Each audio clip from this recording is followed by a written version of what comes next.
అన్నపూర్ణేశ్వరి కృప ఎంత గొప్పది అంటే ప్రతి ప్రాణి ప్రాణముతో నిలవాలి అంటే అన్నము ముఖ్యం.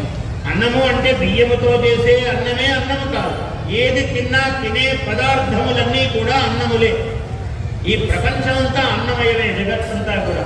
ఈ ప్రపంచంలో ప్రతిదీ అన్నస్వరూపమే. ఒకదాని చేత ఒకటి కనబడుతూ ఉన్నది, ఒకదానికి ఒకటి ఆహారం అవుతూ ఉన్నది. ఈ ప్రపంచమంతా మొత్తము భూమండలమంతా అన్నమే ఉన్నది. అటువంటి అన్నమే బ్రహ్మ అన్నాడు. అన్నం బ్రహ్మేతి వియజానాత్ అన్నారు ఉపనిషత్తులు. కాబట్టి అన్నము అంటే బ్రహ్మ సాక్షాత్తు. అందుకే కదా అన్నం పరబ్రహ్మ స్వరూపం అంటుంటాం. అన్నాన్ని పారేయకూడదు, వృధా చేయకూడదు. మనం ఇంత తిని అంత తింటే అలవాట్లు ఎట్లా అయిపోయాయంటే పూర్ణముగా భోజనం లేదు. పెద్ద ఆకు వేసుకుని ఏమింత బండ పెట్టుకుంటే అంత తింటామాలే అని అంటాం మనమే. అంటే తిండి తగ్గిపోయింది. రాను రాను రాను రాను ఇంతే తినడం. దాన్ని ఇట్లని దీన్ని ఇట్లని కోడి గెదిరినట్టుగా అంతా ఇట్లా చేసి అట్లా చేసి ఇంతే తిని దాని అంత పారేసే పదార్థం ఉంటే పళ్ళెంలో ఎందుకు పెట్టుకున్నావురా? అంత దాన్ని ఎందుకు తీసేయాలి? మొత్తం తినడానికే కదా పెట్టుకున్నావు. అందుకని సతృణాభిషవహారిణ అన్న సంస్కృతంలో. అంటే అందులో ఏమొచ్చినా తీసివేయకుండా కరివేపాకు కూడా తీసేయకూడదు అన్నాడు. కరివేపాకు తీసేస్తాం పర్వాలేదు, కానీ కరివేపాకుని ఎక్కడ పెట్టుకొని ఇంత అన్నం పక్కకు పెట్టి లేదా ఇంత తిని ఇంత పారేసి అలా అన్న దోషం, ఇదంతా రోజు చేసే పాపం. మనం ఇట్లాంటి పాపాలు చేయకూడదు. ఒకరికి పెట్టినా పూర్ణంగా పెట్టాలి, మంచిదేదో అది పెట్టాలి.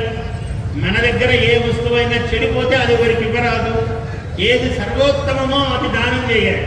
కాబట్టి బ్రాహ్మడికి ఏదో ఇష్టం లేని ఇవ్వరాదు. బ్రాహ్మడే కాదు, ఎవరికైనా కదా, ఎవరికైనా ఉత్తమమైన పదార్థం ఇవ్వాలి. ఉత్తమమైనది నీవు కూడా స్వీకరించాలి. అధమమైనది ఏది ముట్టుకోరాదు. అంటే అన్న స్వరూపం అమ్మవారికి ఉందట. అందువల్ల ఆ అమ్మవారి స్వరూపాన్ని సేవ చేయటమే ఇదంతా.